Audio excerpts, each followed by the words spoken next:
सदन एउटा चिया चौतारी होइन जहाँ मन लागे आउने, मन लागे बस्ने, मन लागे जाने। सदन गुरुकुल हुनुपर्छ, सदन विश्वविद्यालय हुनुपर्छ। यो भनाइ मैले सापटी लिएको भनाइ हो मान्य सामान्य सभामुख महोदय। यो एउटा लोकतन्त्र र सदनप्रति अत्यन्तै धेरै जिम्मेवारपूर्ण र डेमोक्रेटिक भ्यालुजलाई बुझ्नु भएको सत्ता पक्ष मान्नेको अभिव्यक्तिलाई मैले यहाँ सापटी लिए। गुरुकुल र तर आज परिस्थिति यस्तो बनेको छ कि स्वयं सम्माननीय प्रधानमन्त्रीज्यूले नै यो गुरुकुल र यो विश्वविद्यालयलाई बङ्क गर्न थाल्नु भएको छ।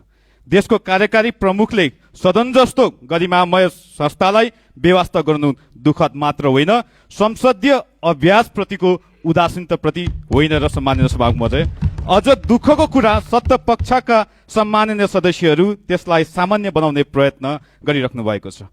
सभामुख महोदय, हिजो मात्रै यहाँ मात्र हजुरको आसनबाट हजुरले भन्नुभयो नीति तथा कार्यक्रम सबैभन्दा महत्त्वपूर्ण दस्तावेज हो, यो देशको रोडम्याप हो, यसलाई 3 करोड नेपालीले हेरिरहेका छन्। त्यसैले प्रतिपक्षको माग अस्वाभाविक थिएन सभामुख महोदय। हाम्रो माग केवल यति थियो, यति महत्त्वपूर्ण विषयमा उठेका प्रश्नहरूको जवाफ सम्माननीय प्रधानमन्त्रीज्यू स्वयंले दिनुपर्छ। देशभित्रै रहनु भएको संसद भवनबाट केही 100 मिटर दूरीमा कार्यालय रहेको प्रधानमन्त्रीलाई सदनमा उपस्थित गराइयोस् भनेर हाम्रो आग्रह मात्र थियो। नीति तथा कार्यक्रम भनेको सरकारले आगामी 1 वर्षको दिशा, प्राथमिकता र कार्ययोजना हो। तर दुर्भाग्य यति महत्त्वपूर्ण विषयमा पर्याप्त छलफल हुन पाएन। हामीसँग गम्भीर प्रश्नहरू छन्, ती प्रश्न प्रधानमन्त्रीज्यूलाई सोध्न चाहन्छौँ। संविधानको धारा 76(10) अनुसार प्रधानमन्त्रीज्यूलाई संसदप्रति उत्तरदायी बनाउन चाहन्छौँ। तर आज 2/3 नजिकको संस्थाको आडमा संसदहरूलाई नै कमजोर बनाउने प्रयास भइरहेको अनुभूति भइरहेको छ। प्रश्नबाट भाग्ने प्रविधि लोकतन्त्रका लागि शुभ सङ्केत होइन।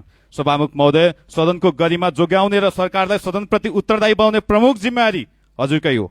त्यसैले फेरि पनि आग्रह गर्दछु, तपाईँ हाम्रो अभिभावक हो, संसदको संरक्षक हो, यस विषयमा हजुर गम्भीर बन्नुपर्छ भन्ने विश्वास छ। यदि प्रधानमन्त्रीज्यू उपस्थित हुनु भएन भने हाम्रो विरोध जारी रहनेछ।